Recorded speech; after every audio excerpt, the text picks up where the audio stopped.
नमस्कार दोस्तों, स्वागत है आपका हिंदी नॉलेज शो में। तो दोस्तों, इस समय भारत अपने 5वीं पीढ़ी के स्टेल्थ लड़ाकू विमान एमका का काम पूरी तेजी से आगे बढ़ा रहा है। और जैसे जैसे एमका का काम आगे बढ़ रहा है, वैसे वैसे पाकिस्तान की धुकधुकी बढ़ती जा रही है, क्योंकि एमका से सबसे ज्यादा घबराने वाला देश इस समय पाकिस्तान ही है।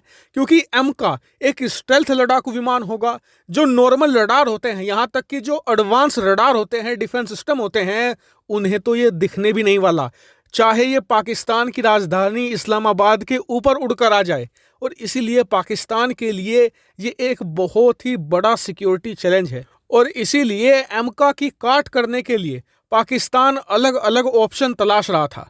इसी में एक ऑप्शन यह था कि क्यों ना चीन से J-20 लड़ाकू विमान खरीद लिया जाए। लेकिन बाद में जब J-20 को लेकर खबरें आई कि जी वो तो स्टेल्थ है ही नहीं, उल्टा उसमें तो इतनी खामियां हैं कि वो नॉर्मल लड़ाकू विमान से भी बदतर है, तो पाकिस्तान ने वो विचार ड्रॉप कर दिया। लेकिन आज खबर आई है कि पाकिस्तान अब TFX स्टेल्थ लड़ाकू विमान के प्रोग्राम में जुड़ गया है और पाकिस्तान को भी TFX लड़ाकू विमान मिलेगा। और आपको बता दूं कि जो TFX है ना, यह चीन के J-20 से काफी अच्छा होगा। क्यों?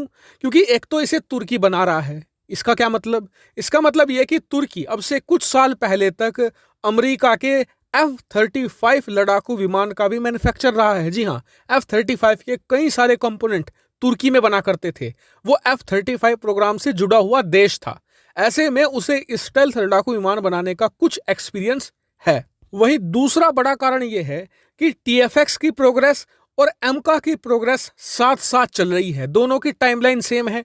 जब एमका बनकर तैयार होगा तभी TFX बनकर तैयार होगा। जैसे कि आने वाले 1 साल के अंदर TFX का पहला प्रोटोटाइप आ जाएगा, जबकि भारतीय एमका का भी आने वाले 1 से लेकर 1.5 साल के अंदर एक फुल स्केल प्रोटोटाइप का आना तय माना जा रहा है। वहीं दोनों में एक संयोग ये भी है कि जिस तरीके से भारत एमका लड़ाकू विमान के इंजन की तलाश कर रहा है, ठीक उसी तरीके से तुर्की भी अपने TFX के इंजन की तलाश में जुटा हुआ है। लेकिन अब आपका सवाल ये होगा कि चलिए हमने TFX के बारे में जान लिया, एमका के बारे में जान लिया, अब ये बताइए कि क्या वाकई में ही TFX पाकिस्तान को मिल सकता है? देखिए, पाकिस्तान की राह में 2 बड़े रोड़े हैं। पहला ये कि इनके पास ऐसे इंजीनियर, ऐसे साइंटिस्ट है ही नहीं जिनकी मदद से ये इस प्रोग्राम में एक फुल पार्टनर के तौर पर ज्वाइन कर सके। ना ही इनके पास ऐसी एविएशन कैपेबिलिटी मौजूद है।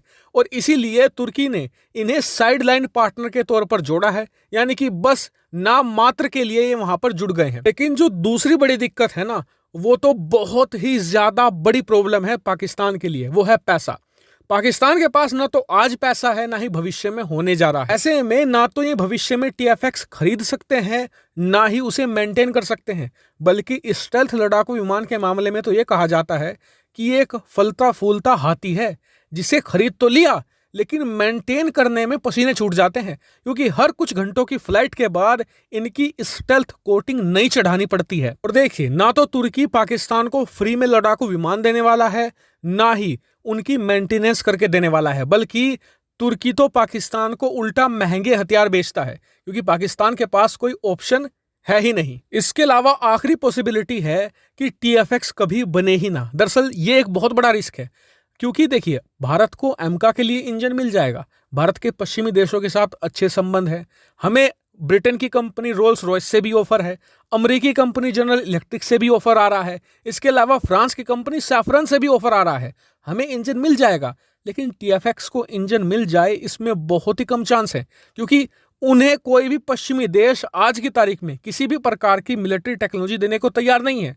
वो सिर्फ रूस से ले सकते हैं। रूस के पास अगर स्टेल्थ लड़ाकू विमान के लिए इंजन होता तो वो खुद का स्टेल्थ लड़ाकू विमान ढंग से ना बना लेते। ऐसे में ओवरऑल इस पार्टनरशिप में काफी ज्यादा लूप होल है और बहुत ही कम चांस है कि पाकिस्तान के पास भविष्य में एक 5th जन लड़ाकू विमान होगा। हालांकि आप इसके बारे में क्या सोचते हैं, कमेंट करके बताइएगा। वीडियो को शेयर कीजिएगा। फिलहाल इस वीडियो में इतना ही। Thank you very much for watching video.